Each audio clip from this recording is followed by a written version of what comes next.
All right. From the brand new place. Drew, are we ready to go? I should I feel actually. like you're already going. Yeah, we're already going. Okay, we're already because like that question felt like I'm pretending you have a choice, but you don't really have a choice. I should probably adjust my picture to be right on your microphone. That looks beautiful. Perfect. Well, what's going on, everyone? Welcome back to another Framecast. Framecast 14 this time. A pretty interesting one. I've been looking forward to talking around about this topic. We were actually going to do this last week. Now we're doing it this week because we had a sudden podcast. Surprise topic, actual topical topic. I don't know if you guys enjoyed the giveaways one, but we're going to be talking about single player games. And are they a dying breed? How do you feel about the amount of single player games that are out in the market right now? Xeno. There's very few I can really count on my hand as of like 2019. Mm-hmm. I mean, there might be more that the audience can actually elaborate to, but I'm thinking things like Zelda's Link's Awakening, Astral Chain, Code Vein, the upcoming Death Standing. You know, Mm-hmm. I'm right now. I'm talking like exclusively multiplayer games, and even so, Single things like player. Sorry, exclusively single player games. Thank you for correcting me. But even so, Astral Chain has the ability to co-op. Code Vein has the ability to co-op. Yeah, so it's do you know what I mean? So Mm-hmm. being exclusively solo seems to be dying. I think there's Kingdom Hearts 3. Heck, Mario Maker 2 is not exclusively solo anymore. All right, so shall we start off before we dive deeper into this discussion into finding our definition of single player games? Because I personally find that, yeah, you're right, that the exclusively solo single player game, which has no opportunity for going online or connecting to any form of multiplayer, is becoming very, very rare.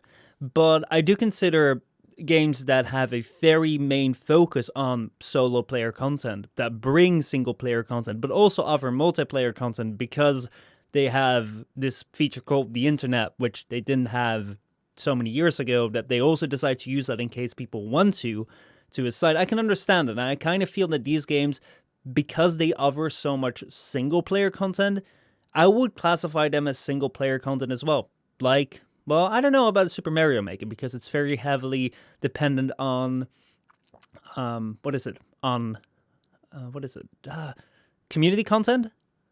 But then again, it's like, it's an experience which can be very well had as a single player game. So I'm not really sure about my example, but would you agree on that or not? No, I think community-driven games Mm-hmm. can be just as much single player as anything else. Like, Nier Automata is potentially one of my favorite single player games out there. I mean, I'm sure everyone knows that, I absolutely love that Nier Automata. I was about to say franchise. Mm-hmm. The next is Blood Omen Legacy of Kain. What are you? Okay. There are a few games that like single player is absolutely fantastic, regardless of there being something like a community component. Yes. Let me give you an example about a single player game which does have some networking features, but I really feel stands out as a great single player game. That's Persona 4 Golden. It's one of my top tier single player games which I've played over the last few years. It's on this rather dead console. Welcome to Spooktober. On this rather dead console called the PlayStation Vita, which died in March of this year. But it's a really, really great game, which has pretty much 99% of its content offline. You can play it on the go. It's a single player story, but there's this one networking component where you can like help each other out or something in missions, but like I've never really used that. But I would consider that to be entirely a single player game. I would classify that under a single player game. Yeah, it has some networking components, but I would say single player. I don't know if it's in there, but yeah. I would argue that Nier Automata is the same. You know, it has Mm-hmm. networking components where you can resuscitate and retrieve components from fallen players, similar to games like Dark Souls, Mm-hmm. right? There's no interaction like in Dark Souls 3 with other players, but still, you know, it's still a brilliant game. Mm-hmm. All right. Trying to Sh- pour myself a drink and it's going wrong. yeah. Right. So one of my questions Mm-hmm. to you is why do you think that there is such a huge preference for the production of multiplayer over single player games? I've actually been thinking about this answer that I have to this question in regards to another set of to another trend within the gaming industry, which comes down to handheld devices, which are also on the decline. I think that both of these trends have to do with the casual community. Let me explain that. The casual community, or the casual gamers that play Sudokus, actually, they probably do more than Sudokus, are very important to the game industry at large. One of the biggest successes of a device like the Wii or the Nintendo DS was the super big influx of casuals, of like people that would just go to the shop, buy their kits a DS. They didn't know anything about gaming, but that was their game device because like everyone had that, and you could just pick it up and you could just play whenever you wanted. You could close it up, you could put it away. It's a very casual thing. Back in the day, single player games were very much focused like that. If you pick up a like new Super Mario Bros, you can turn on the game, you can play the very first level. It takes you like less than a minute or two, and you can put it away. Super casual, super nice. Now though, what you find is with a multiplayer game like Fortnite, like Warframe, we have the bite-sized component in Warframe. We have even like a Call of Duty, it's super, super easy to just go online, play a quick match for like 2-3 minutes, and you're done. And the great thing that this playstyle offers in a multiplayer setting is that you have other people around you, and you can just do a quick match. And it has a little bit more meaning than when you just like do a quick match against bots. So it's very easy for people to just want to like casually play a game, to like go out and just like do something online. Just do something online. And like the network is around at all times. At the same time, because this feature, which was like quite new about 10 years ago, where you could play against like multiplayer, I could play against your friends, play against people online, has kind of been integrated in a lot of games. It's like people take it for granted, people look for it, and even if they just pick up their mobile phone, they're just like looking for a game where they can just play a quick match, see how they compare to other people, put it away. Whereas like the people that really love the single player games for what they were, the enthusiasts, are now kind of like being left behind because yeah, their needs no longer overline with the casuals. That's what I feel is happening right now. My feeling is that if you were to give a player a multiplayer experience that has the for PvP, right? Mm-hmm. To a lesser extent PvE, to PvP, you have the vast opportunity to put less work in it and get significantly more results because the other players are effectively the difficult side of the content. Mm-hmm.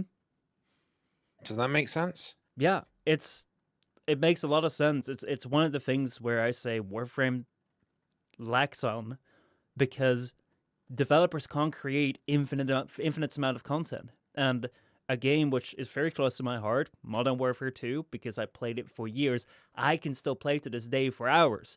It's the same maps, it's the same content, but it's the players that make it spicy.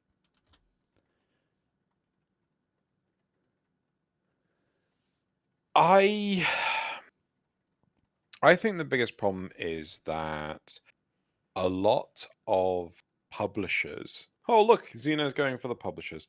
I think a lot of the publishers are out to maximize their profits, right? Mm-hmm. And focusing on easy to produce content is the way forward. I'm not going to blame them for that. Mm-hmm. It makes sense.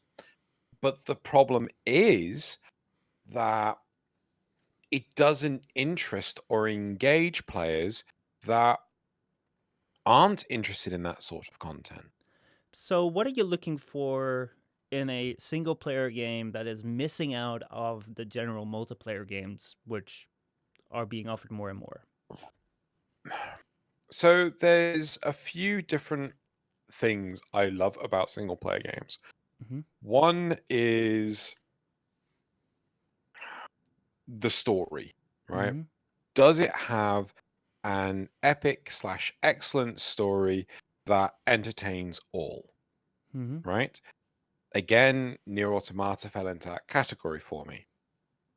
Or does it have replay value if it has next to no story? Dead Cells. Dead Cells is a game that I absolutely love and has little to no plot behind it, Mm-hmm. right? It is puzzle after puzzle, RNG, procedural generation, so on and so forth. Yeah, it's awesome and epic for those reasons, Mm-hmm. right? As long as it can captivate my interest, I don't mind dumping hundreds of hours into a game. Mm-hmm. No, I can understand that. So it's basically the gameplay mechanics on the one hand, and the plot on the other hand. So like if you have a really good story, or a combination of both, but if you have a really good story and the mechanics are a bit crap, it's alright because the story is like really interesting. I had that with Persona 4, amazing story. Uh, but you don't necessarily need to have a good story, because the heck is like the story in Mario. The Yeah, gameplay is enticing. And if you can have a combination of both, that's great, but you can have one of these two pillars. I think that that is also something, especially the story element. But actually, now that I think about it, even more so, like the game integration, the gameplay mechanics, the variety within the gameplay is really, really attractive to me in the single player side of things. Because let's face it, a lot of the games that are out there right now, which focus on multiplayer, which might be PvP, which is basically the standard matches, or PvE in the sense of like Warframe, or in a game like Epic 7, which is very much multiplayer online focused. They're basically focusing you to like grind doing the same thing over and over again. It's like Warframe, it's basically one thing that you're doing. You're probably doing it in different settings, but you're doing the same thing over and over again. And it might like force like illusion you to do something a bit different, so it feels like an entirely different thing, but like mobile defending, capturing a target, extermination, assassination, so like killing these enemies in the exact same way. And you don't necessarily have that in a game like Super Mario Galaxy, which has very complex tiles, because they're being developed as this experience where you go through these different landscapes, these different galaxies, and it's like it's supposed to like wow you every time you get in there. Doesn't really happen in these in like games like Warframe. They try to, but their main focus is to like have you do this one thing. And the same thing with a story. It's like I really like Warframe's story, but to say that it's a story game, I don't think so, because for 6 years we've had very little lore, very little cinematics. If you compare that to like a real story game. I agree with you. And I think, yeah, the same with Dead Cells, the same with Oh gosh, what Mario, right? Mm-hmm. I think it's about if you have a good subset of tools. Oh, here's another one, Metroid, right? Mm-hmm. The Metroidvania series, yeah, okay, they have some plot to them, but it's more about the gameplay experience, which is vital to these games. Mm-hmm. But let me let me let me try and see how you think about this. So we established that things like the gameplay and the plot are some of the things that make single player games stand out over general multiplayer games. Are those So, things yeah. not particularly enthusiast things? Like I can be really enthusiastic about like a good plot. I can really like that. Or I can really appreciate a good gameplay mechanic. But aren't we talking now on an enthusiast level, which in general most people might like on a low level appreciate, but not necessarily everyone will care about? Can you repeat your question? I'm not entirely sure I follow. So, do you feel that the way that we appreciate the plot in a game or the gameplay elements within a game are those appreciations not us being gaming enthusiasts, or and that the general audience doesn't really appreciate those things as much because they're more casually into gaming? Ah. So, first off, I don't think it's about casual, right?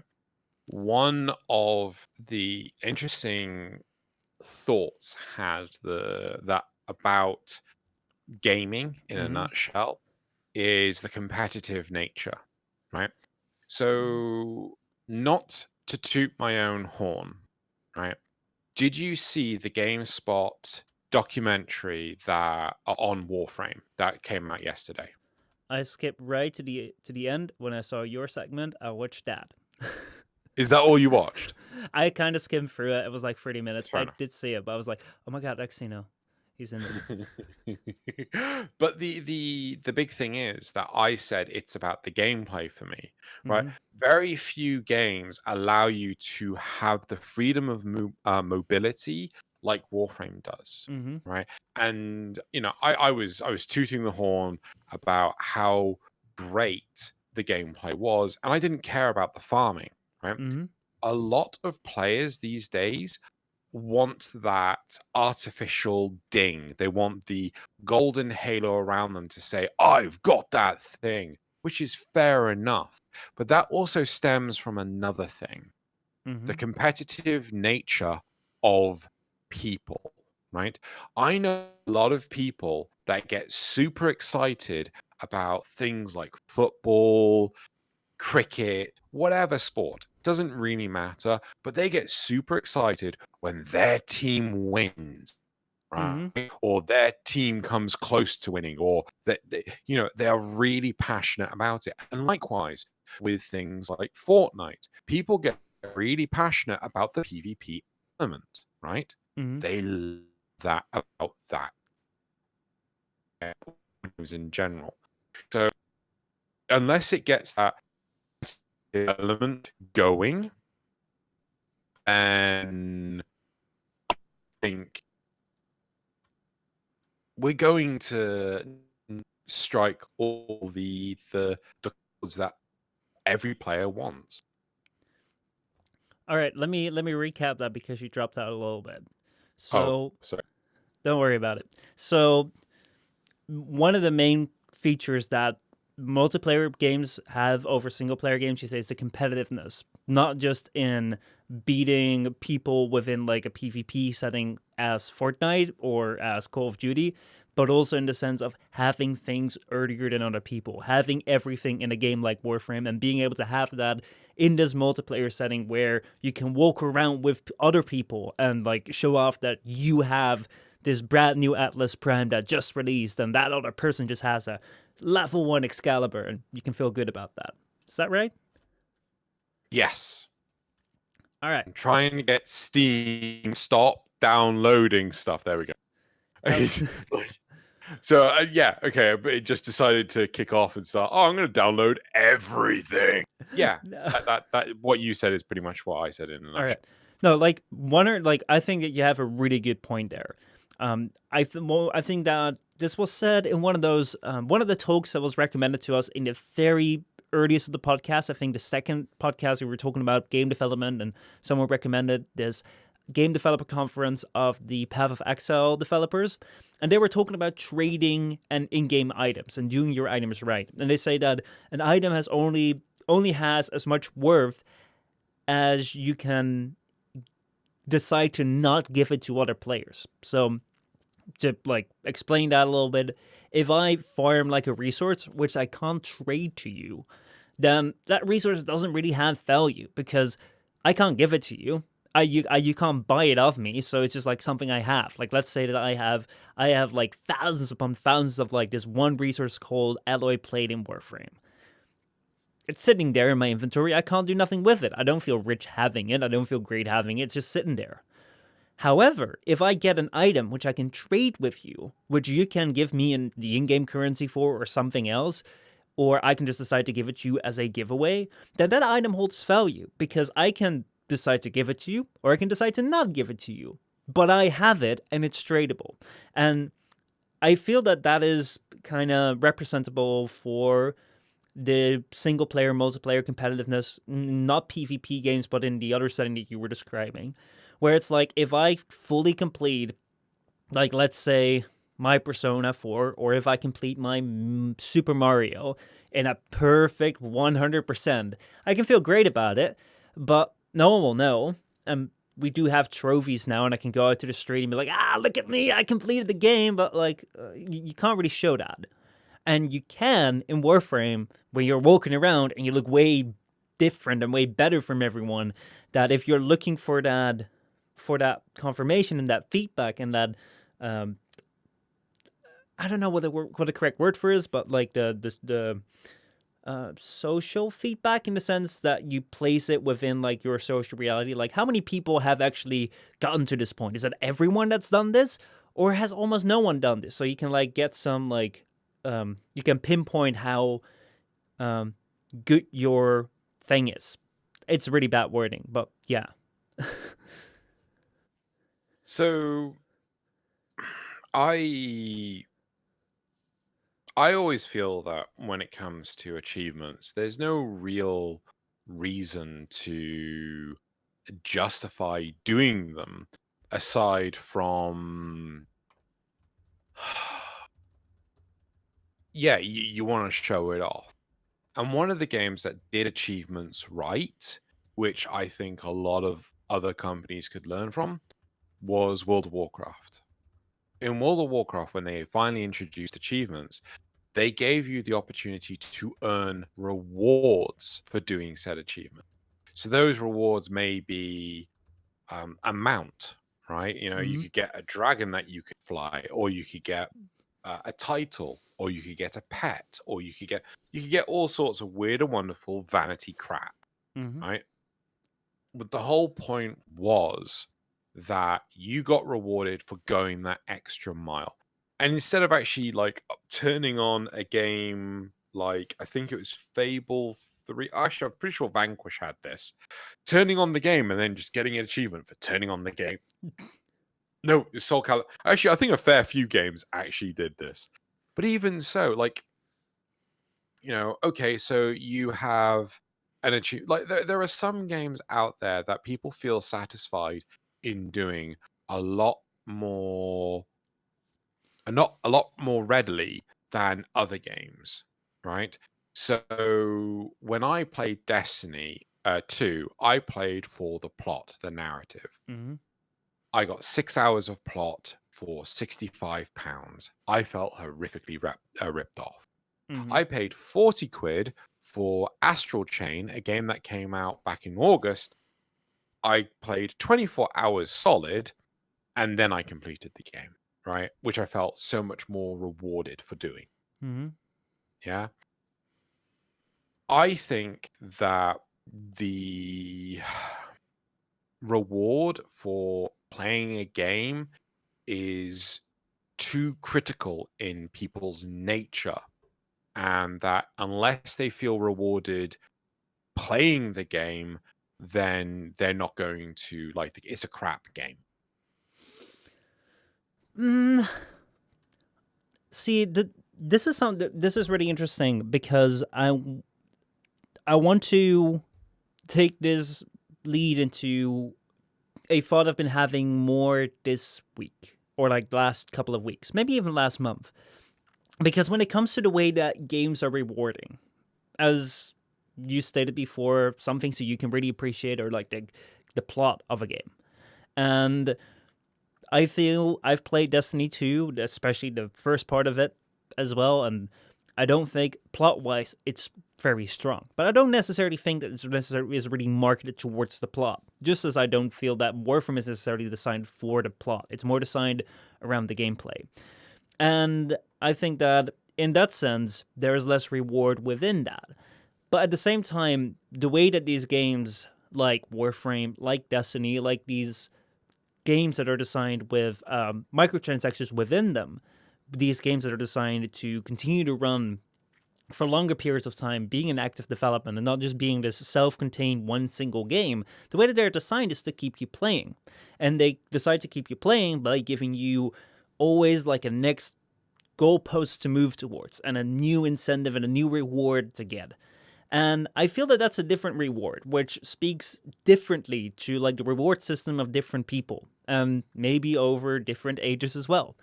Because what I initially really liked about Warframe, or about a game like Destiny, which was like a continuous multiplayer game, was that I could continue to grow and expand within this universe. The universe would expand around me, and I would always have something to do, and I like build up this I would build up this account in 2013, and I would still be able to use that time that I invested in 2013 in the content that comes out in 2019. Now, I didn't know that at the time, but I really enjoyed that over the years. I really appreciated it, especially when compared to games like Mass Effect Andromeda, which I joined in later, and then saw that this game kind of like came to an end with development, and I was like, well, why would you not continue on? Like, you got some base here, like you could add on things, you could expand the galaxy. It's like they didn't do that.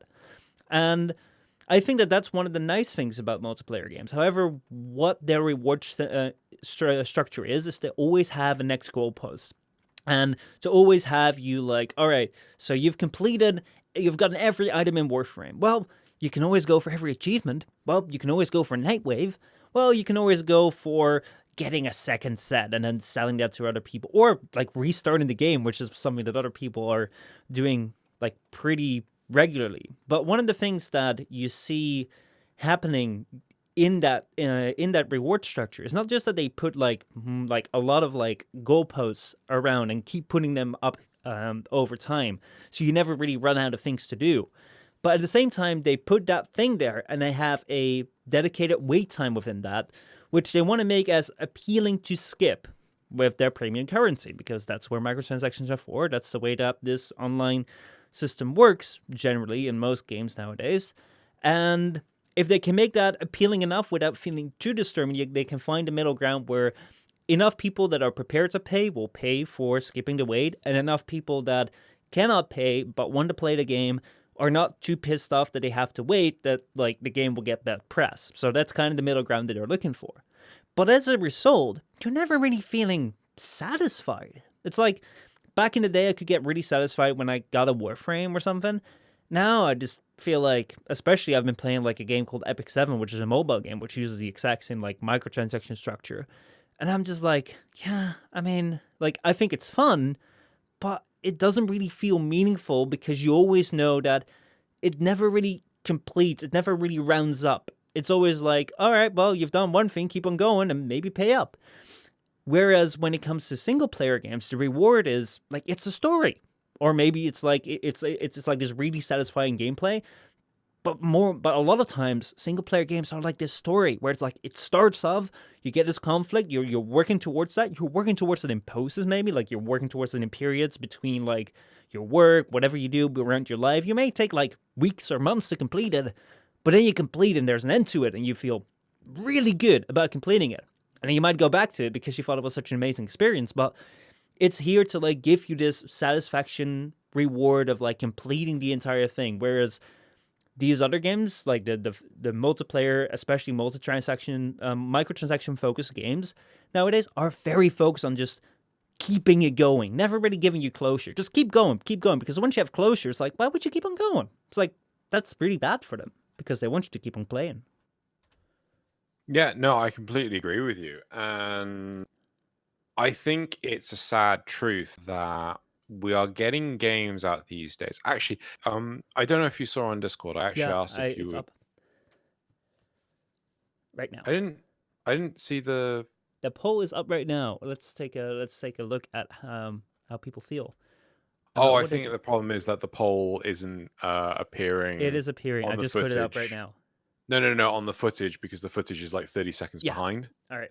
Yeah, yeah, yeah. So, yeah, it's. I think if I had to answer this question, um, I think personally, I would go for multiplayer PvE games. Mm-hmm. So just type in 3. The simple reason to that is that I get to play with my friends, right?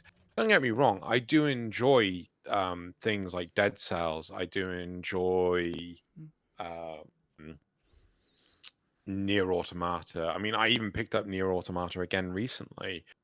I enjoy a lot of variation in games, but at the same time, being able to just chat and shoot the breeze with people goes a hugely long way. Mm-hmm. Yeah. Well, I I fully agree with you. I have voted one, but let me explain that because the thing is that I've recently found out. Well, it's not a big discovery if you hear about it, but it was a big discovery to lead up to this. That my passion for games stems mostly out of the social element around gaming. Like pretty Yeah. much, I've gone over the entire list of games that I've played, and maybe with an exception of like one or two, every game that I played because someone I knew played it. I played Mm, because my family played it, because my friends played it, because people I knew online played it, and we could play together, or we could like talk about the progress that we made. That's always been a staple within it. And I started thinking about that because recently I've been thinking about like, why do I not enjoy Warframe that much? Why am I not getting excited about a lot of games releasing, and like, why do I not have this urge to complete them all? Like I don't have the gotta catch them all with all the games. And I like the realization came to me is that like for me, the gaming experience is an important thing, but the most important thing is that that I know that other people are playing it, and we can like play together, or we can like share our journey with each other. I think that that's really important. Now, the reason that I voted one, though, the reason that I prefer single player games the most, is that as the situation is right now, um, I don't really have a distinction, like a preference between PvE or PvP games. I can play both of them very well with friends. But if I have to choose for like right now, if I had to pick up a game right now, this instance, without having other outside factors to it, I would then go for a single player game because then I know that that would give me a very satisfactory like closing off. It would be like watching a movie, which is something like I can do that by myself if I had to. But I prefer doing things in a social context. I completely agree with that. And one of the other elements that I don't think, I've only just thought about this. One of the other elements that I don't think we have thought of is life, right? Mm-hmm. So I'm I've been trying hard to find time to do anything and everything. Mm-hmm. One of the things that I struggle with is having the time dedicated to do one thing. And luckily, this is one of the great joys of me moving. Mm-hmm. I got to wake up as usual, did some video editing for this week's Arbiters, and then rendered it and went off to work. And I got to work, you know, as in like before I was late, as I got to work within 5 minutes, I'm like, yep, that's how it's done. Mm-hmm. So regardless of that, I think one of my hang-ups with playing single player based games is that I rarely get the time to play them, right?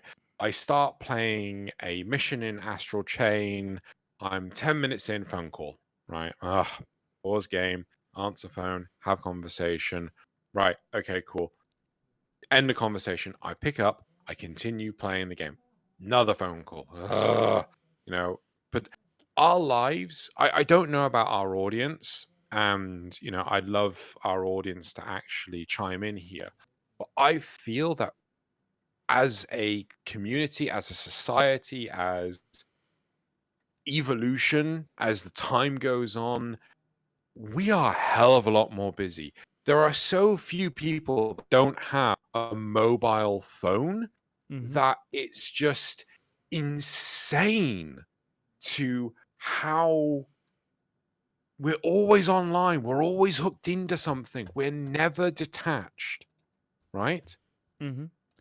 The number of times I just go, right, I'm turning that on to do not disturb because I'm like, I got home on Sunday, right? Mm-hmm. No word of a lie. Got home on Sunday after I dropped off the keys to my old flat after going to meet up with Loz to upload 10 o'clock onto the wrong channel. And then I got home, I went to sleep, and I had 3 messages within 10 minutes waking me up. One was an email, two were messages on like Twitter and things. And do you know what I did? I set my phone to do not disturb so I could continue to sleep. Oh man. I'm wondering though, when you're talking about like the time restraints, is that the time restraint you have on not being able to do single player games anymore, and because of that you're able to do like multiplayer games to that better, or you can't do multiplayer games that much anymore because you're facing those time restraints as well?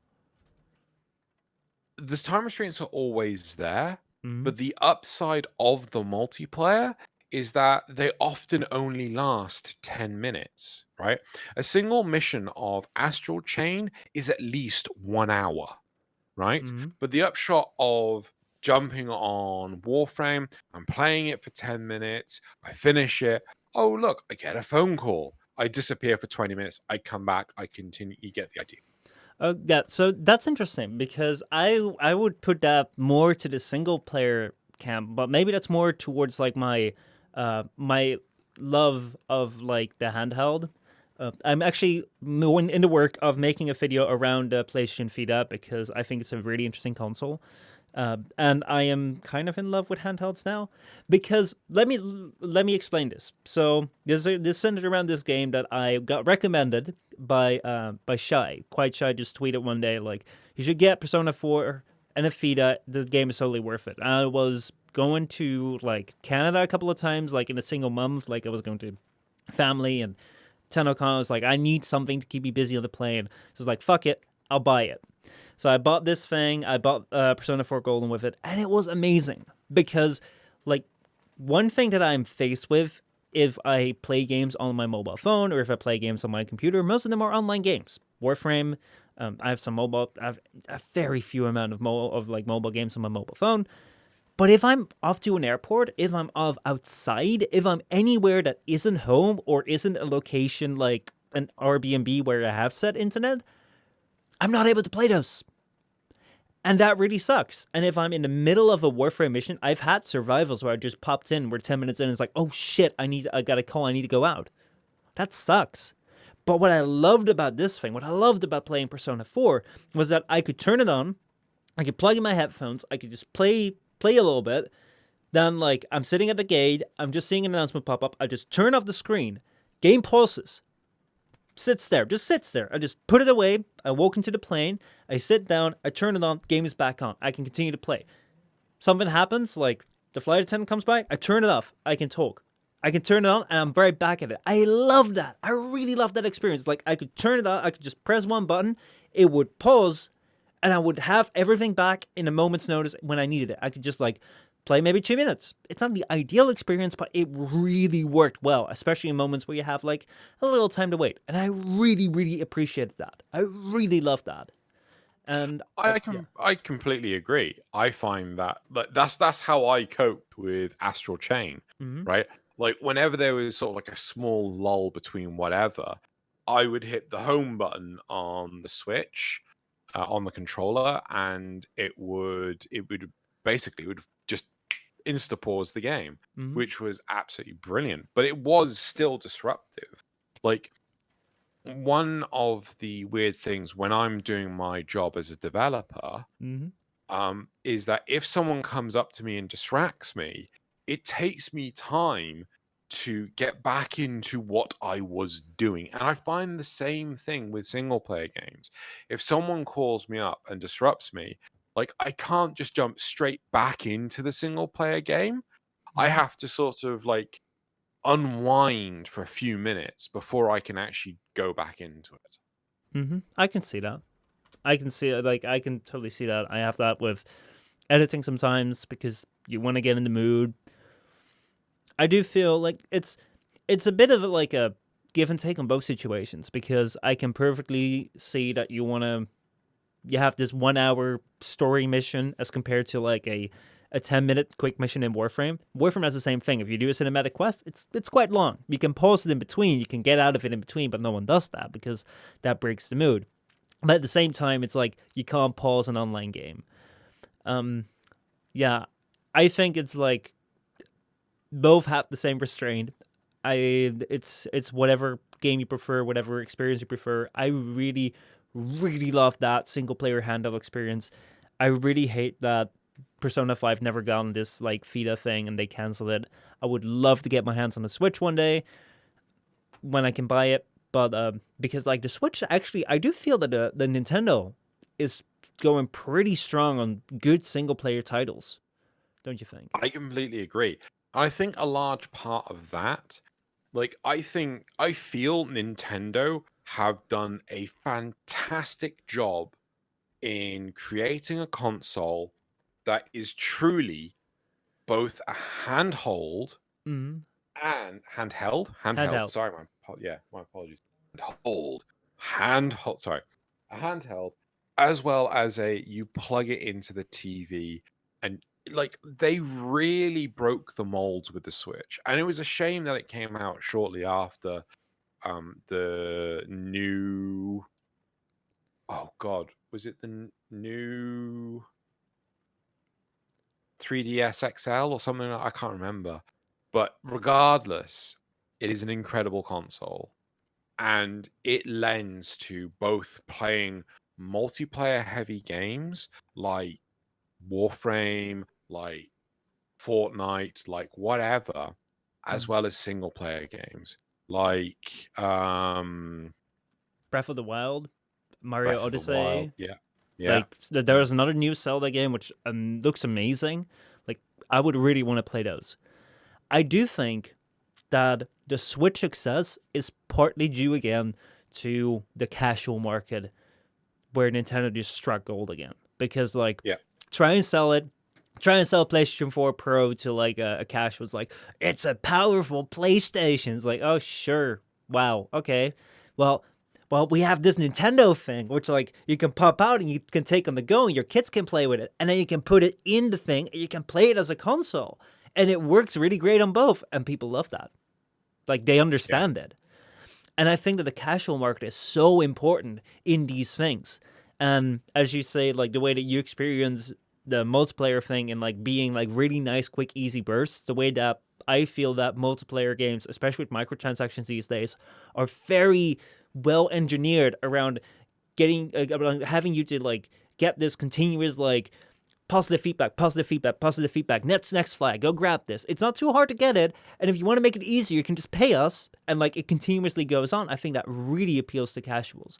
And like as an example, the places where I feel that the single player games really shined were on some of the handhelds, also on some of the consoles, but very much so on the handhelds. I've spent so much time on like my Nintendo DS playing single player games.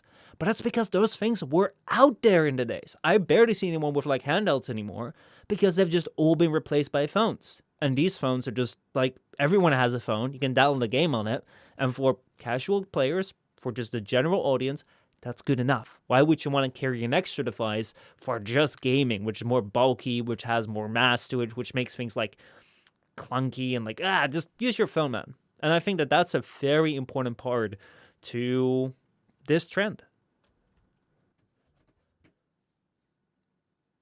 I completely agree with you. And in all honesty, I think that sorry, give me 2 seconds. No problem. You keep talking for a second. No, it's all right.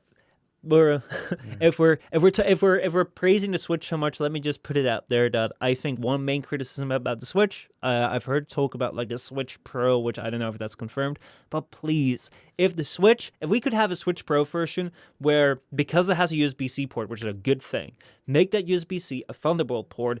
Please put in like a hard drive within the docking station. Put an external graphics card within the docking station, so you can pick it up. Have like the 720p handheld console, which is more than enough for a handheld. Pop it in the docking station. Have that extra graphics card in there. Have more storage space, so you can just like have your home console games stored on there, and then just have like a few games that you take on the go, so you can put it in. It can actually be like a pretty good competitive device as just a standard console next to your TV in 2019. I think that would be a massive opportunity for Nintendo to go into, but they've never really been like specs hungry at all, which is yeah. I mean, the weird thing is that okay, so highlighting that for a moment, I've not had any issue with the quality of the graphics from the Switch. Right, mm-hmm. I've heard people say, "Oh, it doesn't look as good as X, Y, or Z." Really don't care.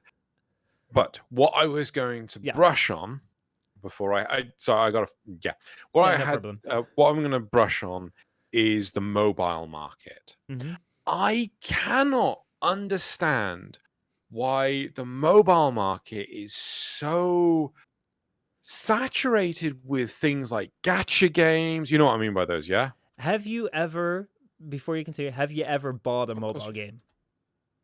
Yes, I have. Oh, you I have? have. I have. I bought. Oh God, I've bought a few actually. Um, I have to remember what they are, but it's things like on Humble Bundle and stuff like that. And I would play them on my tablet, and I play them on my phone. You But know, did I you buy have them actually straight out of the store? Just like you just were browsing for mobile games and you saw one you liked, you just like, oh yeah, that's a fair price, and you ticked on it and you bought it. not the Google Store, not the Play Store, not the App Store. I don't have an Apple product, but I've not done it from the App Store because um I don't think I've done it on the App Store. Mostly because those games do not percolate to the top, right? Like YouTube, Google has the tendency to only push stuff that is of interest, right? So if there is a lot of people that have bought a game or bought into a game or downloaded a game, that is the game that Google will pimp. Mm-hmm. Yeah.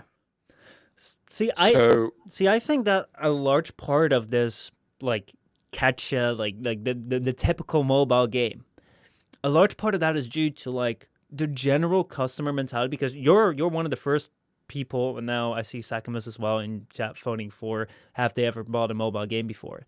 Um, you're one of the first people that I know that's actually bought a mobile game, because most of the people just only download free games. They only download free apps because like this mobile market, it's like if you bring up an app, like I remember when WhatsApp was like paid on like Apple, like iOS devices, and people are like, I don't know. But when it was on Android, it was free. It's like, oh my god, this is free. I'll download it. I think that the mentality around mobile games, it's a lot more of it's just a free thing that I can add on my phone instead of like I'm gonna buy this cartridge, I'm gonna buy this game, which is more on like game consoles or PC. And because of that, if you don't really have a banger game, because let's face it, in the very early days of smartphones, big game studios weren't really jumping on this. It were more like independent developers, people that were working on like simple games, which were very simple, straightforward, not very technically designed games that were just like, oh, you can run this on here. And people just download that for free. And then they got used to having free games on there. That if they see paid games, it's not going to be that popular. So the way that mobile developers know that they can get their games is just like, give people a free game, make it interesting enough that they download it, they may play it, and then just throw ads in it and throw microtransactions in it. And that's what I feel that with the Apple Arcade thing that's coming around might actually bring a shift within the market, because it won't, like, if you don't know about the Apple Arcade thing, it's like for $5 a month, you have access to a library of games which are only available through Apple Arcade, which so it's like a paid subscription service. But all these games will not have microtransactions in them. They will not have these ads in them. They will just be like full-on good game experiences. And I think that there are some really good game studios and promising titles that are actually coming up within that service when it launches in I don't know when. But I think that that's like the free-to-play mentality, like the free mentality that mobile users have and expect from mobile games. It's a huge part in why all these games are like so focused on like, give me money or watch ads, which just makes them very unenjoyable. I think one of the problems with a lot of actually, I highlighted this earlier. One of the problems with mobile game development, one of the problems with free to play games, published games, right? Mm-hmm. They expect maximum money for exceptionally low quality product, right? Mm-hmm. How often do people go to a supermarket and they buy baked beans that taste awful, or they'll buy a hot dog bun that tastes absolutely awful, or they'll buy something that is cheap because it's the same as the other product, right? How often do people that have more money than sense buy a horrendously expensive product because it's more expensive, therefore it is better? Mm. I had to go to drop off the keys to my old flat on Sunday, and I had to buy a piece. So I had to write on a piece of paper saying, "This is what I've done. Here are the keys. Shove it in an envelope and shove it through the door." Mm-hmm. I could either buy a single envelope for £1, or buy a pack of finding out how many. Or I could buy a pack of 50. Ooh, my webcam's. There we go. Back. Oh, yeah. I could buy a pack of 50 for £1.30. So you bought the single one for £1? No, I bought the pack for £1.30. What is the price? Right? And that's the thing, right? So you can have, it's value for money, Mm-hmm. right? And like, people will go for the cheapest option thinking it is the best value for money, but often it's not, right?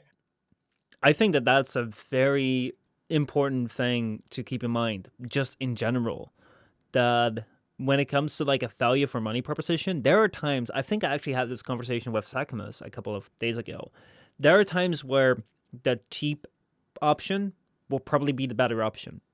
I mean, within the example of your envelopes, I don't think that the quality of the £1 envelope, unless it was like made of like, I don't know, wood, was gonna be that much better than the 50 envelopes that you got. And I think that it's better to get the 50 because, they're just there to like carry whatever you put in them until someone opens them up and throws them away. I think that there is like, go for the cheaper one. But there are many aspects in life where it's smarter to buy more expensive things over the cheaper things. Like think about boots. Think about what is it? I mean, computers, especially if you're building like a desktop computer. I think it's a really good investment to like invest in like a better system that you're building, so you can swap things out over time, than that you have to like constantly buy new things. I used to buy like laptops that were like pretty cheap, and I would have to switch them out every 2 years, and that adds up immensely. Like, I mean, electronics right now, like I know it's a bit of a gray area, but still, it's like, make sure that you get that you buy them responsibly, because the cheapest, this is by far in electronics, the cheapest thing is never a smart choice, because you're gonna have to buy Yeah. that thing over and over and over again. It's gonna end up costing you so much more money than if you just go ahead and buy the good quality product. So my PC, right, is a second generation i7, Mm-hmm. right? I've had this thing for nearly 10 years. It'll be a 10-year next November, Damn. right? Not this November, next November, 2010. Mm-hmm. And the only parts I've had to replace were the motherboard Mm-hmm. and the RAM. The motherboard was originally a gigabit motherboard that lasted less than a year, Mm-hmm. right? And I should have gone MSI. I should always go MSI. People complain about MSI laptops. MSI PC parts, on the other hand, are robust as fuck. And I had Corsair Vengeance RAM, the 4 gig modules, which slowly over time died. But since then, I have bought the 8 gig modules, and they are just fine, right? The quality of the product you buy is really important. Never buy Fujitsu. Never buy Acer. Like I will not touch Asus with a 10-foot barge pole. People say that Asus are a really good brand, but I'm sorry. I've seen so many corners cut with Asus. I will not touch them. My motherboard's MSI, my graphics card's MSI, I don't know what other options I have for MSI, but even so. Well, let's bring it back to the games instead of the computers, which I think it's insane that that's a 10-year computer almost. That Sorry, I got a point. Oh. I'm going to interrupt. Right. Everyone has heard me bitch to say that Destiny 2 is not a good game, right? 6 hours of a story campaign. Granted, it's longer now, but the main campaign, 6 hours for £65 is horrific, right? However, I've had so many people turn to me and say, no, Destiny 2 is great value for money. The campaign's short, fine, but it's not the end of the world. And then I pointed to them, by any chance, did you get it for free when it was handed out during BlizzCon 2018? Or was it 2017? One of the two. It's also free now on Steam. Yeah, well, it's still free now. Yeah. And they turned around and said, yes. So no wonder they think it's good value for money. They didn't pay for it. No, like, definitely, I think my thing with Destiny is I got it for free when they offered it for free around the time that Fortuna released, which was very coincidental. No way that could have like had anything to do with each other. But I got it around that time. I played through like the initial campaign. It was fun. But I have to say, my main problem with Destiny is I think that it's a very good looking game. I think that the soundtracks are really good. I think that the initial story isn't the greatest. I've heard people say that later on down the line in the DLCs it gets better, and I 100% would like to believe them. That being said, there are two main concerns that I have with Destiny. Number one is they went from Destiny to Destiny 2, which I think is, as I said, I really like when games close off. I don't think Destiny is at all a game that closes off. There is no particular enclosure to Destiny. Destiny 2 is just a continuation of Destiny. It's the DLC to it. It's like the expansion to it. But you have to pay for it. This is one major worry for me. Why would I want to invest in a game where maybe there will be a Destiny free, and once that game launches, all the progress I made in Destiny 2 I will have lost. Well, I that I sucks. wanna I wanna because I think people are gonna jump on this.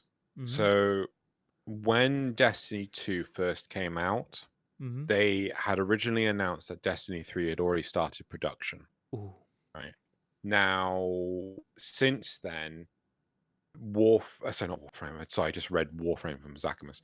But since then, um, Bungie has separated from Activision. Bungie has kept the hold of Destiny 2 Mm-hmm. franchise, and I'm pretty sure since then have turned around and said we're not doing Destiny 3, right? Mm-hmm. All right. I So th- yeah. so if Destiny 3 is no longer on the table, that's one major concern off of my chest. But why was that such a big concern? Because if you bought Destiny day one, that's $60, $65 if you buy that day one, base game. Then a DLC comes out. The DLCs are often like $40 or something every time they come out. Which is like if you continue to buy every single DLC, that adds up to like every time every DLC is like $40. However, here comes the kicker. If a new DLC comes out, most of the time it will be like $40 for the new DLC, but it will be $60 for like the base game plus all the previous DLC if you're like a new player. So like they kind of want to entice you like, hey, you want to play this game? We have this new DLC. You can buy everything for like $60 or something. Like it's a little bit more expensive, but it's like you save a lot of money if you wait until like all the DLCs come out, just like get them all. Because $40 for every DLC is a lot of money. Like that is a lot of money. Now I have been talking about this on stream before, and I have actually had to say like, hold on. If you were to buy every Prime Access in Warframe, that's going to be about $150 every time if you buy the top tier, and if you do that 3 or 4 times a year, that's a lot more money. But I think that it's way like the importance of having the DLC in Destiny is way more important than buying or not buying the Prime Access in Warframe. But even so, especially when it came around to like the option of there being a Destiny free, investing so heavily in buying all the DLCs when they came out for like the price that they were asking for it, with microtransactions being in the game, I'm like, yeah, I don't know whether I really want to dive into that. No, I completely agree. It is sketch as hell. People Mm-hmm. have complained recently about the whole mod drop chance booster, the 7-day booster that's coming in with Atlas. Mm-hmm. And personally, I don't see an issue with it. It's like if you've listened to 10 o'clock, shameless plug, if you listened to 10 o'clock this week, then we highlight that it's very clear that they're doing it as a test. They're Mm-hmm. not doing it as a avenue of spite. They're not doing it as something that's exclusive. They're not doing it as a method of enticement to buy Prime Access. They're not doing it as an excuse to have worse drop chances. They are doing it as a test. And the reason why it's 7 days is to make sure it doesn't bloody break the game. Mm-hmm. Right? Because how much damage could be done with a 90-day mod drop chance booster if it wasn't working properly, as opposed to a 7-day one? I mean, hell, you could even argue, why isn't it a 3-day one? Why isn't it a 1-day one? Right? But the problem is people will buy Prime Access and not necessarily play it the same day. I Right? think I think that when it comes to Warframe's Prime Access and their boosters, like there are two concerns there when it comes to boosters. Uh, I can understand the way that they do their 7-day booster thing, where it's like it just runs the 7 days, regardless of how much you play.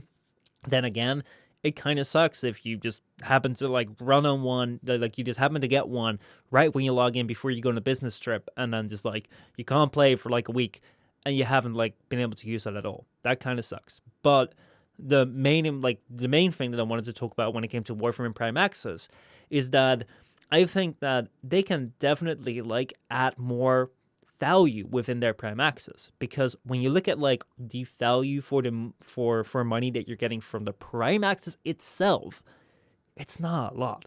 Like this has been something that's been offered as a discussion point multiple times within the Warframe community, where it comes around to like, well, if you buy the top tier of Prime Access, you're paying $150. That includes one frame one weapon, one other weapon, or one other thing. Like I think it's the Dev Cube Prime this time, so it's like a Sentinel thing. It's often like two pieces of gear, one Warframe, and then you have some cosmetics, you have a booster, and you have platinum with it. When it comes to like buying the platinum, the premium currency outright, you're already going to be paying $150. So like that, you could already say that within Warframe, it's pretty reasonable because you're buying platinum for $150 and you get the Prime Access added to it. However, if you compare buying something for $150, which would be probably two AAA titles, like let's say Spider-Man, God of War, or Breath of the Wild and Mario Odyssey, like there is a big difference in the amount of content that you're getting through buying these two games as compared to one single character plus like two pieces of gear, cosmetics, a booster, and some platinum. Now, that is something which I'm not entirely sure of where to place it, because you can also put out the argument that, hey, you have this free game, so you could also be paying for the rest of the game, and you can also get these items if you want them. You really like, what you're into. You're not forced to buy it. But it's always something that I've found to be very interesting when it came to Prime Access, is that like the amount of content you're getting isn't that much. So I think that having a mod drop booster, even if it's just for 7 days, as it being a test to increase the value of a Prime Access, I am all for it, because it could do it more, not less. We haven't seen Prime Traders in a long time. We haven't seen Codex entries in a long time. These things have just all been dropped for Prime Access. I'm like, oh, well, please give it more, not less. So one of the big things that I'm highlighting Mm-hmm. is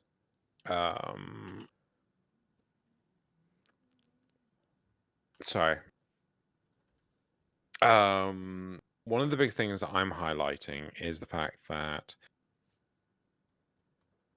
I'm going to go with pounds, right? British Yeah. pound, sorry, Great British pounds, pound sterling, whatever. Prime Access is £92, Mm-hmm. right? That's £30 a month for a game, right? Mm-hmm. Whereas in the name of the other, if I was to buy Spider-Man, that's £60, Yeah. right? So I can only buy like 1.5 games for the equivalent, right? Mm-hmm. And to me, people like, I've seen people complain saying like, oh, it's £30 a month, it's not worth it, blah, blah, blah. Like, I'm sorry, the amount of time I've spent on Warframe dwarfs anything else. And I am one of those bastards that buys Prime Access, the maximum one, every single time, right? There's only one that I did not buy, which I think was the Rhino one, and I couldn't afford it, right? Mm-hmm. Not at the time, but now it's £30 a month is like, yep, done, don't care. No, Yep. like I feel that there's definitely more to it, because it's like it's in a different context than buying a game outright. However, I do feel with a lot of content around Prime Access having been dropped over time, where it came to like the Prime trailer, when it came to like the Codex entries that came with it. Sometimes there was even some lore to it that came with the Prime Access that being dropped. It's like I am a big proponent for giving it more content to it rather than less, because I haven't quite figured out how I feel about the price, but I do feel it's on the pricey end of things if you look at just the content you're getting. That being said, it's not the right context, because there's also an entire game around it. If you're looking at it in that context, you're probably getting more. But Yeah. yeah, I think it's an interesting topic. But let's bring it back to the single player games. We were talking before we came to the value discussion around like buying things for more value or buying things cheap. You were talking about the popularity of very low quality or very fast production made items when it came to like games in the mobile market, when it came to games maybe more in general today, where it's like it doesn't have that much quality into it. It's like what can we sell for the least amount of effort? That doesn't mean that they're putting almost no effort in it, but it's like how can we make these quantity products which can like do the most and not which can get the most people involved and not focus on creating necessarily the greatest game.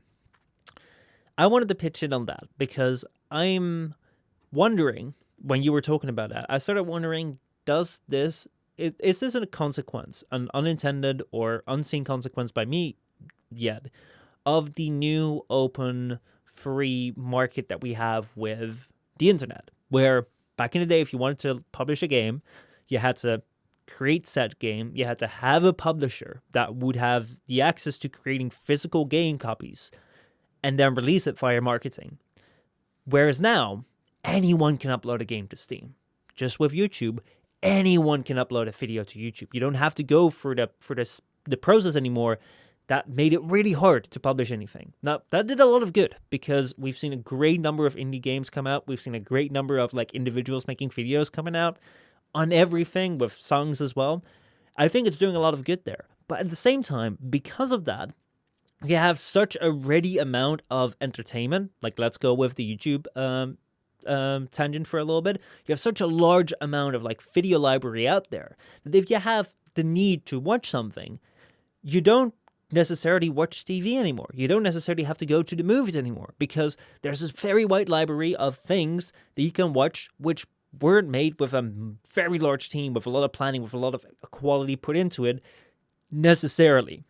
So that means that you create a market where there is a large share of the market that is dedicated to lower quality products, which may not necessarily be unintentional lower quality products, because most of the people that started on YouTube or indie game developers may not like have the resources or the abilities to create the best AAA thing. But because these things work successfully, and because you have such a large competition that you have to compete with, if you were to make on YouTube videos that had an insane amount of editing in them that took you a month to make, you have to make them really good, and you got to have a really good audience for them. But otherwise, you're going to have like a really hard time surviving, because even though people may enjoy it, what's very important is that people watch it and people like consume the media, consume the entertainment. That's the core of it. It doesn't matter how much they enjoy it. It's about that they consume it. That's like the main thing. Even with games, with everything, it's like people got to consume it. People got to enjoy it. And what you see is that like if everyone is out there making these very well crafted pieces of video, and then someone like a PewDiePie can record a video, maybe with like an hour of reacting to things, then maybe have one of his editors or himself edit it down in like at most 2 hours and then put it out every day, and people watch that, they might enjoy it a little less, but maybe they still enjoy it, or maybe even more. And they watch that, then that means that the people that do so much can do a little bit less, because it's all about like having that a little bit more frequent. And I think that might also bleed out to the game market, because so many people can publish, and you see games that are like being published not with that high level of quality, but are still being successful, that people that made the very high quality are now stepping down a little bit, because stepping down may have a lot more benefits if they can produce 2 games instead of 1, or push out more updates instead of 1, like we see with Warframe. Does that make sense? It does. And I think one of the important aspects of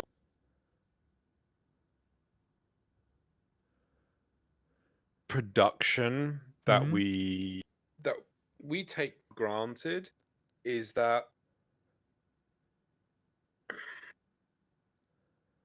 I have a motto, which is work smarter, not harder. Mhm. Right?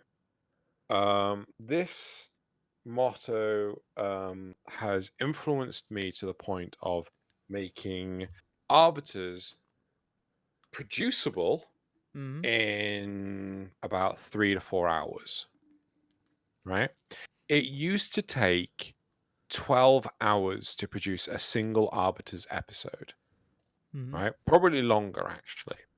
Now, what you call it, there's so much of it is automated that what you call it can be produced faster, which is brilliant. Mhm. which means that I have time to do things like editing down the Framecast highlights as long as I'm not moving, you know.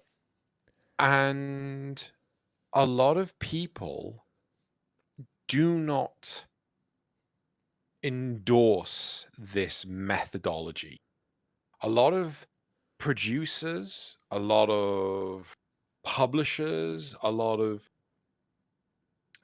wow, I can't believe I'm going to say this. A lot of fat cats, a lot of people that, rake in the money, they think don't work smarter, just do less, right?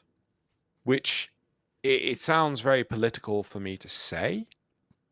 You going to say something? Could you expand a little bit more on the difference between working smarter and working less? And So okay, so for example, right? mm-hmm, Arbiters takes me 4 hours to produce. It mm-hmm, originally took me 12, right? mm-hmm, So I have reduced it by a third, right? I've reduced it down to a third of the time it takes. mm-hmm, Instead of that, I could have produced a 5-minute video as opposed to a 15-minute video mm-hmm, and still spent 4 hours on it, right?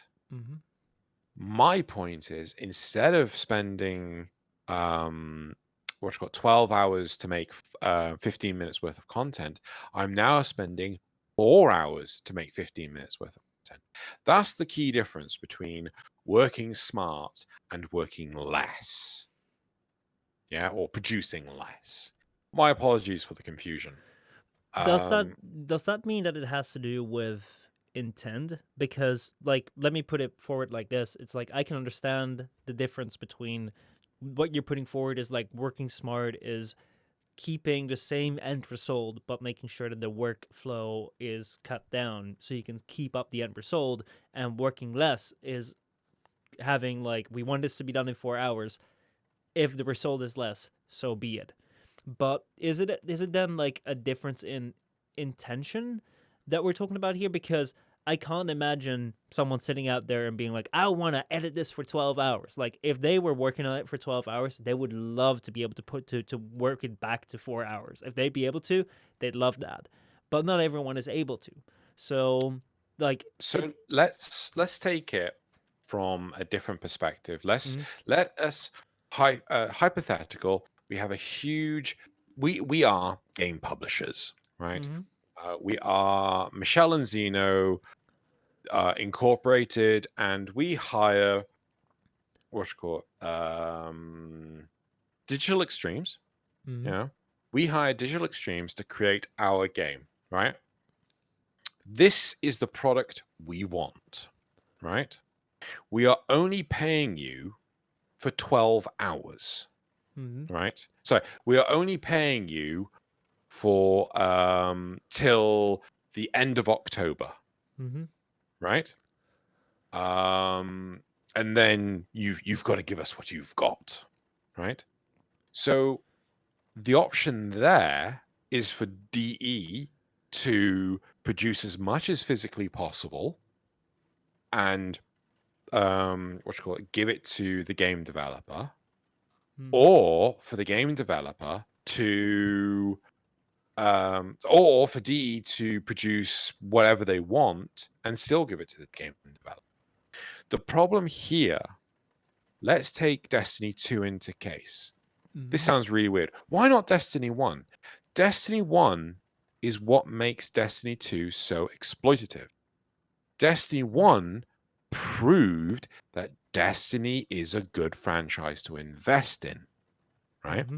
So Destiny 2 could be less of a product, right? It's like saying Arbiters, the first episode, was a huge success. Mm-hmm. So Arbiters 20 could be less of a product and still be a huge success. Do you see what I'm saying?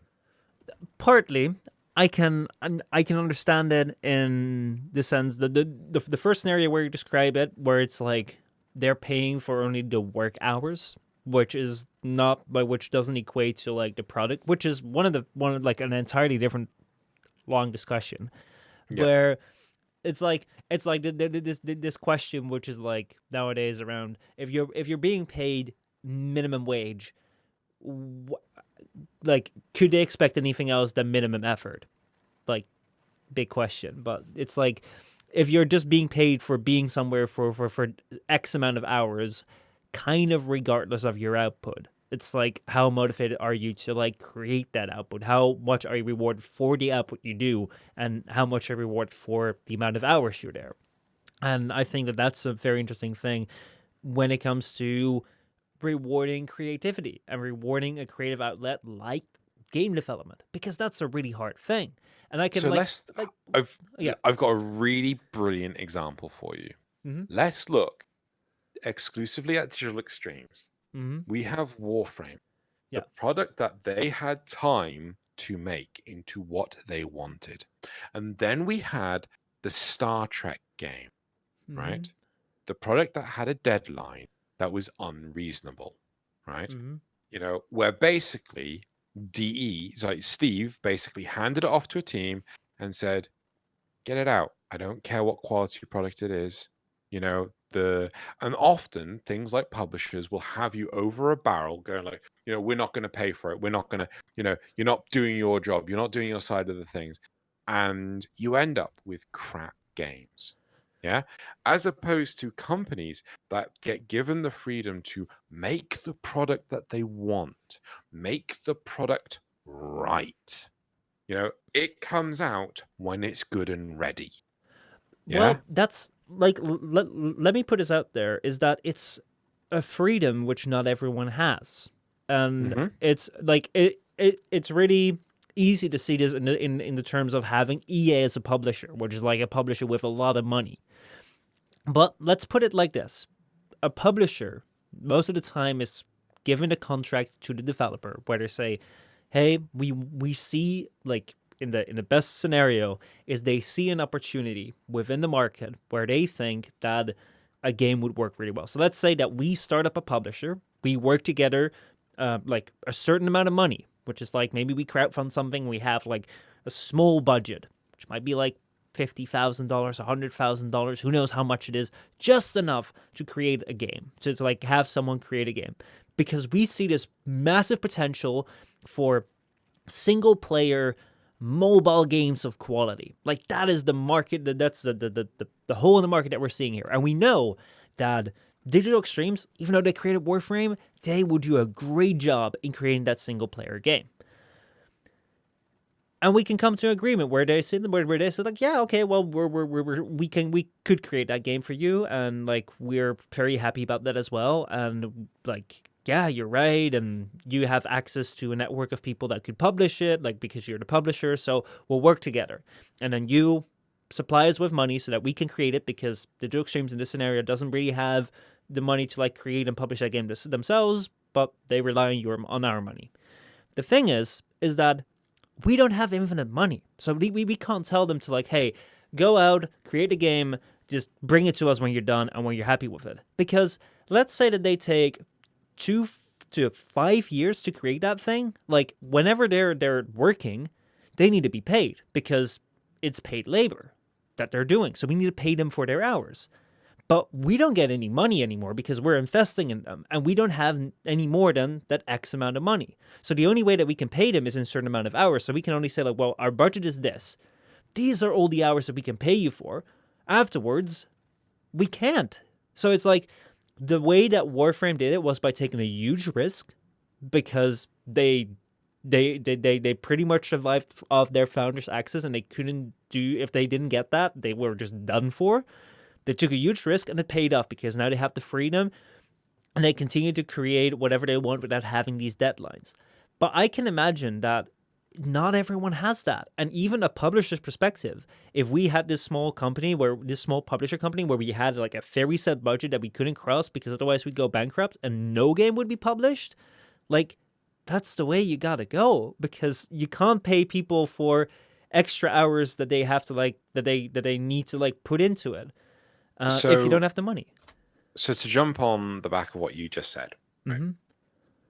Activision Blizzard, Mm-hmm. their quality of product has tanked massively, Mm-hmm. right? On They have a statue outside Blizzard Entertainment that reads gameplay first, right? So their product was always aiming to be the best product possible. They used to have a publisher. They used to be underneath Vivendi, Mm-hmm. and Vivendi basically said to them, right, you produce this game, you take as long as you want, but at some point in time, the money's going to stop, right? Mm-hmm. And there have been games that Blizzard started development and even cancelled. They never saw the light of day Mm-hmm. because they were not the product that they wanted to sell, right? 2013, 2014, Blizzard left Vivendi. They bought themselves out and synergized. They created a synergy with Activision. And the whole point was to be a partnership where Activision would help with the publishing process, Mm-hmm. but Blizzard would still remain autonomous and actually produce the games it wants in the speed it wanted to. Mm-hmm. This did not work out at all, right? Since then, Blizzard have been producing half-baked games, like Mm-hmm. remakes, remasters. Heroes of the Storm is dead, right? If League of Legends can produce a hero, I assume once a month, but Heroes of the Storm takes 6 months, it's Mm-hmm. dead. Diablo 3, they cancelled the second expansion to that Mm-hmm. for no reason, no justifiable reason. Overwatch, otherwise known as Project Titan, was supposed to be a first-person shooter MMO, right? However, that got scrapped. Project Titan got scrapped, and then it got turned into Overwatch, where they took loads of the assets and made a game with it, and it became a hero shooter, Mm-hmm. which massively spawned a huge following behind it until Fortnite turned up, and no one talks Mm-hmm. about Overwatch anymore. When you have a publisher, they often take the safe bet. They never risk their vast fortune because the game could be a huge flop, Mm-hmm. right? Look at Skyrim, right? Skyrim was the first game that I know of that was £45 when it released. Mm-hmm. And it didn't decrease in value. And it was one of the best single player games, apparently best, that Bethesda had released, even though it was a partially completed product because you needed mods to actually make the game viable to play. Mm-hmm. Look at Fallout 76. Barely a product at all. A huge catastrophe. If a publisher does not let a developer see the game through to its fullest, it will fail. So you said that you were talking about publishers like to play it safe. Do you think that the problem, or like a main part of the problem, resides in publishers playing it safe and not risking more in the creation of their games, or like in having the developers create their games? Yes, in multiplayer and single player games, right? Mm-hmm. Think about how much work has to go into the cinematic quests of Warframe, Mm-hmm. right? It takes them months, right?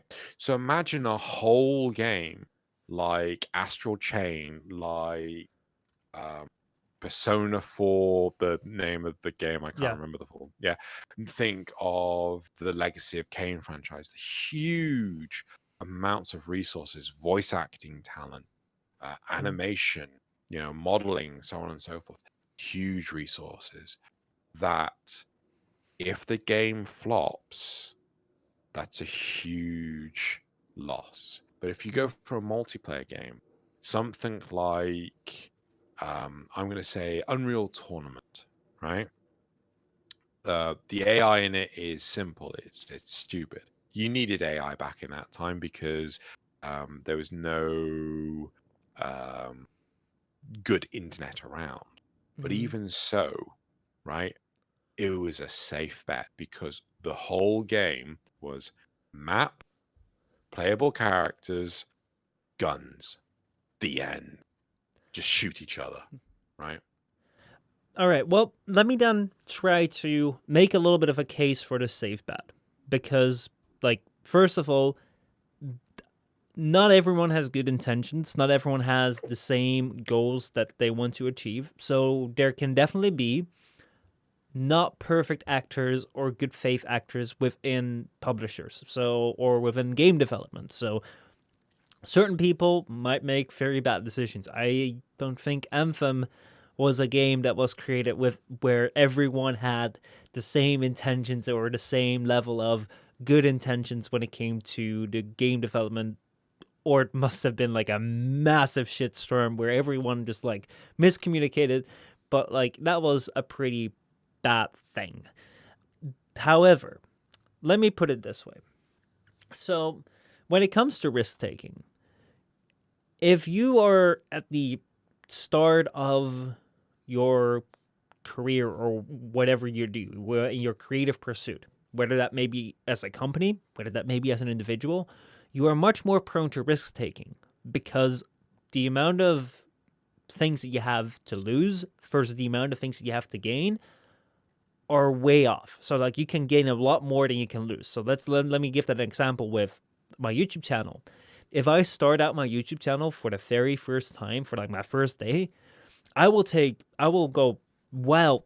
I went wild with various different topics just to see what sticks. And I think that that is generally a pretty alright tactic or strategy when it comes to creating YouTube videos. If you want to start out creating videos, go wild and see what works. Because if you've never tried anything within this field, unless you have a very clear idea of what you want to do, go wild. And let me give you an example of like Mr. Beast, one of the most successful YouTubers of this time right now. If you Oh, sorry. Yes. Yeah, if you look at before he got popular, which is like a couple of years ago, 2-3 years ago, he did YouTube for 7 years, and if you look at his content, it is all over the place. It is someone who is looking for where his place is. And they definitely had some series, but he always went through with like different things, looking for different things. And you have that with someone like a Max Mofo, who started out with prank calls and then looked into like unboxings, or an iDubbbz who did gameplay and then started doing gaming news and then started doing Kickstarter crap. Those things are just people searching for things, taking risks. Because like if you start out a series on YouTube and then you start doing an entirely different thing, you're at risk of losing everyone that watched you for that series. But you do that at the start because, yeah, who cares? Maybe you got like 2 views in that one video. If you do something else, you might get more. And then the result of Mr. Beast, he was looking for a lot of things, and then he found this type of video which he's doing now, and it worked, and he stuck on it, and he started doing it, and he just went for it, and he kept on doing it, and so far it's really successful. As a result, he built up an entire company around it. He's got all his friends that you see in the videos with a lot more crew behind it that are working for him, and they're being paid for the revenue that's made of the channel, for the revenue that's made through the content. Now, why is he not doing the same thing as he did before? Why is he not taking this massive risk to find another thing which might be better? Well, that is because he's got a lot more to lose. And this is something which is, if you are self-employed, is something which is a massive burden, where it's like, this is something which I've come to understand like in the last year, where the difference between being able to like work for a place and then come home and just don't have to worry about it, between having to like make sure that the company stays afloat and having to make sure, especially if you got people working for you, that you don't make decisions that screw everything up, which means that everyone that might work for you can be without a job. That is something that sticks with you 24/7, because if you are the one that operates the thing, then you can always work. And what you see with creative fields, like, you probably will work as much as you want, as much as you can, within what's reasonable, sometimes within what's unreasonable. However, at that point, if Mr. Beast were to go out and like do all the random things to like take huge risks and like find different series and just dropping everything that he has, he will kind of like just break his entire channel, his entire company down, because like he's got a lot to lose. So if he is, and this is what you see with Warframe channels as well, if you are to like diversify your content or find something new or invest in something, you'll always hold on to something and make a safer bet than when you were all the way at the start. And that's what you see with Warframe. Warframe out here dropped everything they were doing, and when they started, they laid off half their staff, were on 40 people, and started working on creating this game as best they could and see whether it would work. Afterwards, they've tried to make 2 more games, which were Keystone and Survive By. I think Survive By is still running, but I haven't seen much of it. No. It's not running anymore? Survive By's gone. Survive By is gone. But those games haven't been successful. And it's like, well, why don't you do what you did with Warframe? Just like focus everything on that. Well, because then they might have to give up Warframe, or they have to like cut Warframe immensely. It's like they can't take that bet anymore because they now have something which is very successful. So yes, there are some bad choices where it comes to like Fallout 76. When it comes to Anthem, I think they're like, yeah, that is not good. But I don't think that, especially when it comes to like, if you look at like a game publisher, if you look at like successful ones that have been successful of things that they've done in the past in the content creation field, which is also gaming, because gaming is also creative content, you have no guarantee that you will be successful in the future. So you will want to ensure that your company survives and you can pay out your people. So taking the safe bet, like, I can understand it. I don't think it's a great thing in the case of Anthem and Fallout 76, and I think it's a great thing if we can pay out and support creative development and make games as good as they can be. But I can also understand why they're doing the safe bet thing, because you can't take 100% risk on everything. And I suppose this really kind of roundhouse comes back to, our single player games dying is single player games aren't the safe bet. It's easier and safer to produce things that, are very likely to generate revenue than games that are, this could go wrong, I agree. I think it also has to do with the market, the way that the market is situated right now. I think that back in the day, like if I went to my classroom, like in high school and even like the later stages of primary school, people had Game Boys, people had Nintendos, because that was the thing that everyone owned. So if you had a Game Boy, which pretty much everyone had, you had a Mario game, because that was the thing to get, right? However, now Nintendo is releasing Mario games on the phones. Like you can get Mario Kart, which just released on your smartphone, and it's this game where you can play Mario Kart while touching the screen. You can like play very quick, like 2-lap races, and you can get characters by buying in-game currencies. It's following this example of like Mario Kart is free. You play 2 laps, which is done in a minute, and then you can like spend money on microtransactions. Why do they about do the 200cc thing, right? I have not gotten to that, but what is the 200cc thing? So the 200, so the fastest speed in a Mario Kart game is 200cc. The only way to get 200cc for your car is to pay for a subscription. Damn. Yeah. But like, that's the thing. I think if I go to like a high school class where I was in back in the day when everyone had Nintendos and Game Boys, I think barely anyone would have a Nintendo, like in a DS, a 3DS. Maybe some would have Switches, but everyone would have phones. So creating a Mario game for a phone is a way more like appealing option, because there's a way bigger market there. Then you make it free because, like, as we talked about, like, people on the mobile market are way more prone to, like, buy free. They're way more focused on, like, oh, is this free? If it's not free, I might not buy it.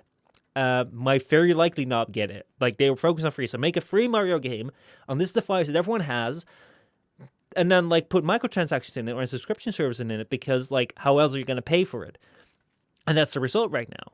However, what we had before, because these games on like a Game Boy or a Nintendo DS were without general Wi-Fi functionality, and that was the mainstream thing, you would have a lot of single player games because that was the thing that was being created. Now, if you want to have a single player game, you're going to have to buy one, and you're probably going to have to buy one on a system, on a game console, which is far less becoming the mainstream because of phones.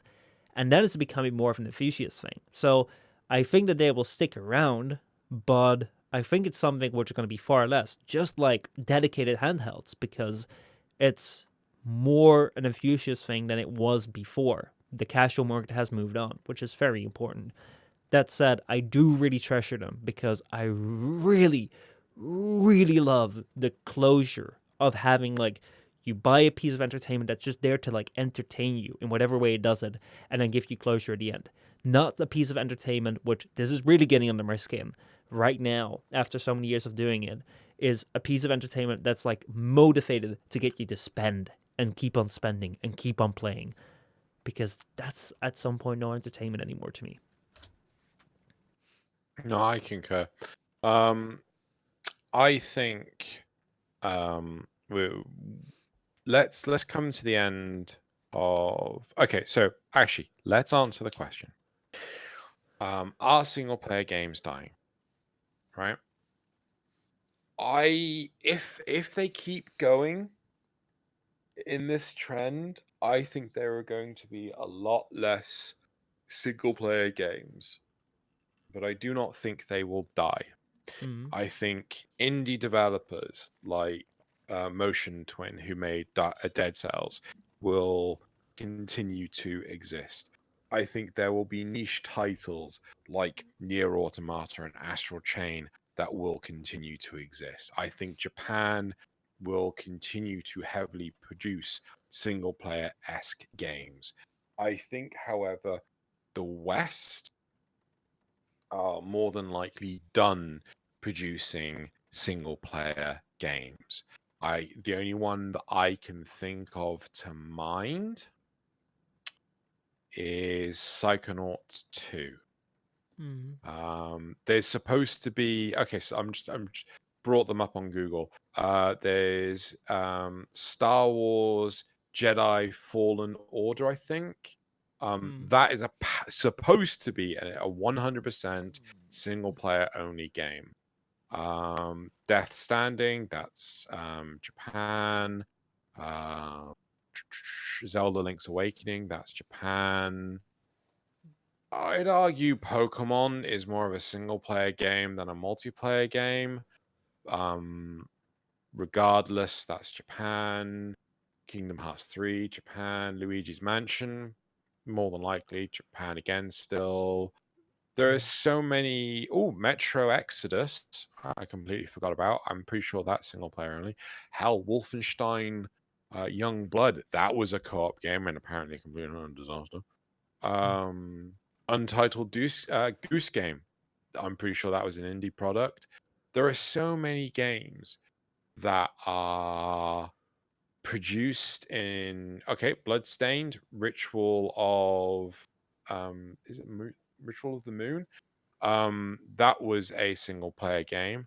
And I don't know how well that did, but I'm pretty sure that was in Japan. So yeah, there's but we've got things like FIFA 20, Borderlands 3, Apex Legends, Doom Eternal, The Outer Worlds. I don't know if Outer Worlds will be single player. Modern Warfare, the remake. Well,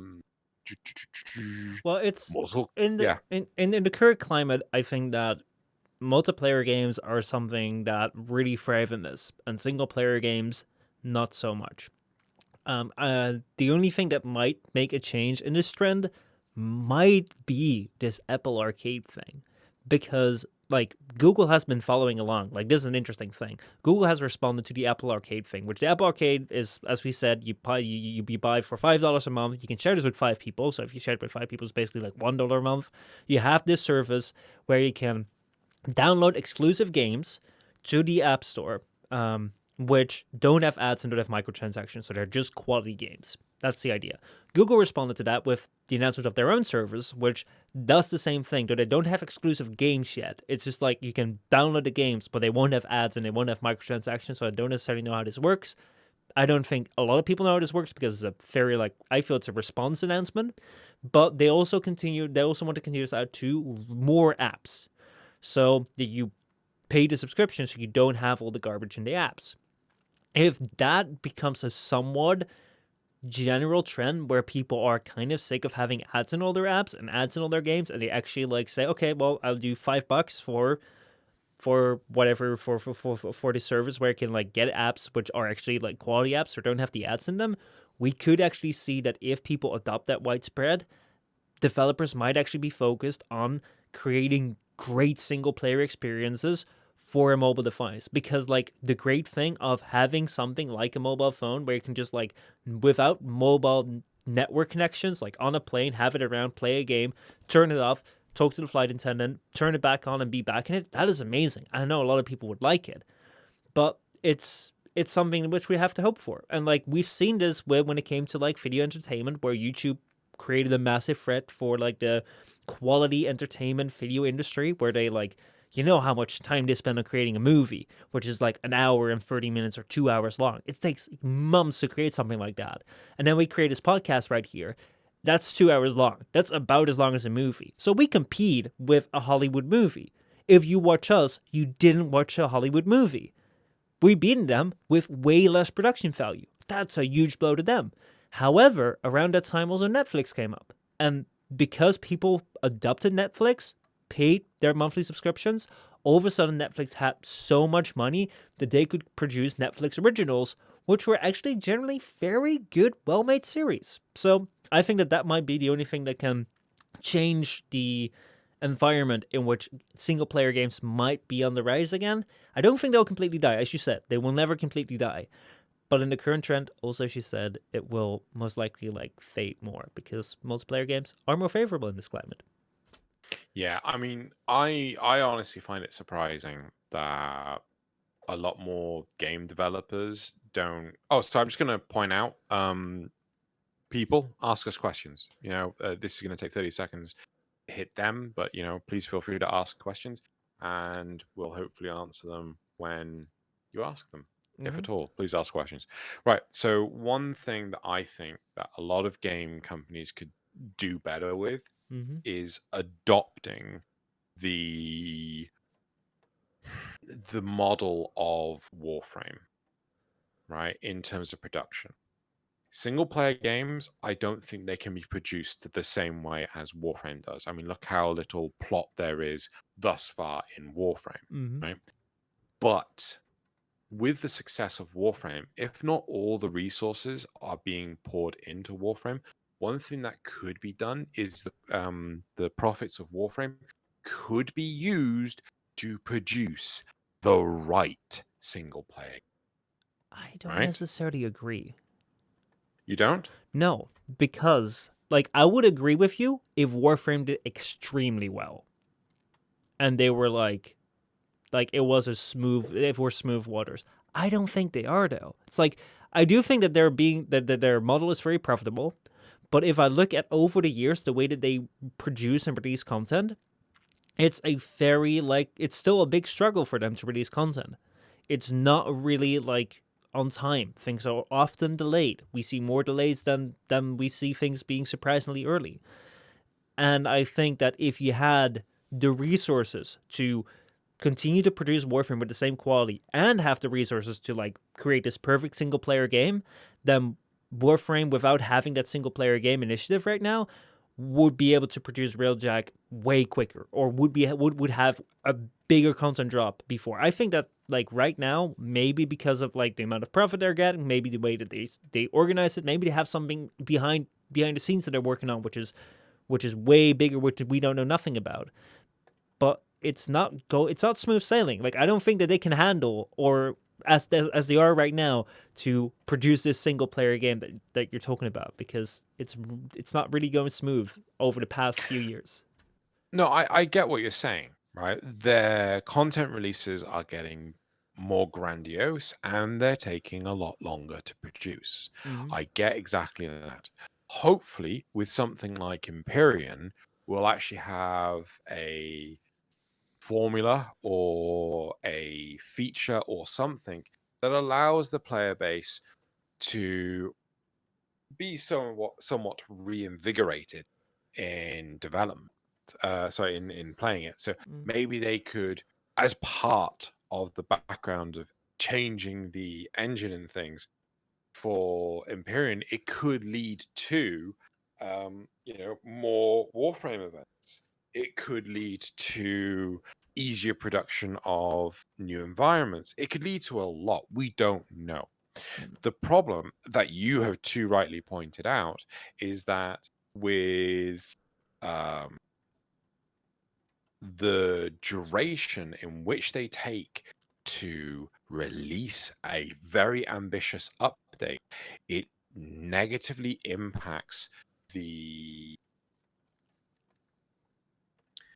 the reception of the game without it, Yeah, and right? I also feel that during these months, like that they're away, which has been a long time since Fortuna.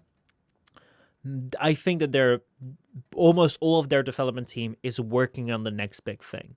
If they had a game like Warframe, and I do have to give it to you, I do think that Warframe's model is something which more games should adopt. I strongly believe in having, like, if you want to sell a game for $60, sell it for $60 to me. That should be it.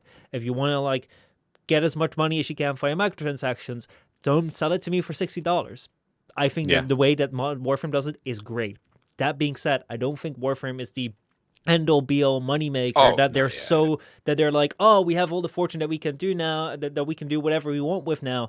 Because if they could, like, they probably would be able to like have a team work on like Empyrean and moving things away, and another half a team to be working on things in the meantime, which they can't right now. Or like maybe they can, but they're not doing. But even so, like, I don't think it's doing that well, seeing the way that like it does right now. No, I do agree, and like I actually, I had this debate with Loz because I was talking about maybe we should do Loz and I should do another podcast because not ditch 10 o'clock. 10 o'clock would still keep going, but an additional podcast that covered another game because the problem is how much longer is it going to be until we don't see an update to Warframe for a year, Yeah. right? Is 2020 going to be the year where there is no major league content for Warframe? And I'm talking major league as in an Empyrean or a cinematic quest Mhm. because they're currently working on. We're on a year Uh, now. no, we're not, because I personally count the Jovian Accord as major league content. That Right? That is my was opinion. that That was was the Roper Lotus, April. right? Yeah, that was April. Yeah, I don't count it. I think it was a good update. I don't think it was on par with something like the Sacrifice or Fortuna. And I think that the last major update was Fortuna. That we're closing on a year, and we might But go if over it. we, oh no, we will then, right? Mm-hmm. There's no doubt about it. We will go over. Fortuna was November. Yeah, Uh, but if the last major league content update, right, from Fortuna was was Orvalis, Sacrifice for yeah. I don't count the sacrifice. No, Mm, there was nothing to do after the sacrifice came out, that's right? You got Umbra, that was it. You didn't even have to level Umbra. oh yeah. Yeah, that Yeah. was weak. That was weak. However, they got away with it on my end because like it was in the line of like the trilogy of cinematic quest. It was a weak entry though, but yeah, If I if see where you're coming from.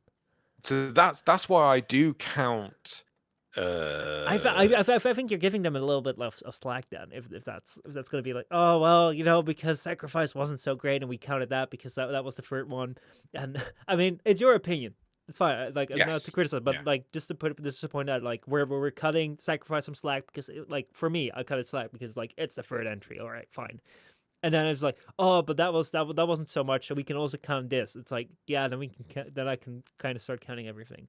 But yeah, no, like I get where you're coming from, especially like with your podcast where it's like about reoccurring topics within Warframe. If they don't release something for over a year, that's gonna be tough. I've dropped the load to my drink.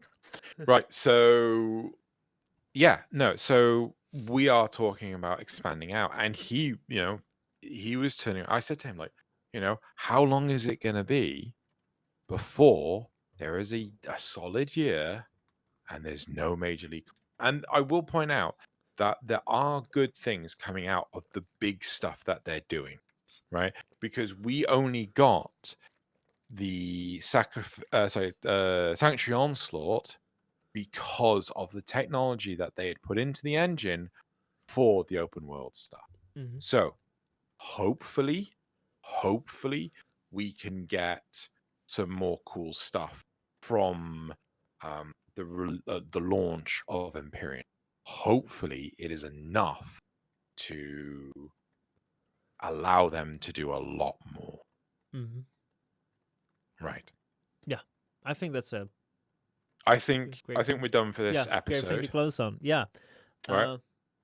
And I want the pair of us to suggest a single player game that we have not mentioned thus far. And then we'll sign out and we'll actually push it to another. I'm playing Horizon Zero Dawn. Like I've started playing it this in the summer. Really nice. Really enjoyed that. Like, I think when it comes to like I've praised Nintendo, but I think PlayStation 4, Horizon Zero Dawn, Spider-Man, God of War. I haven't played those other two games, but they look really good. I am frantically trying to find. Actually, sort by not last played, but hours played.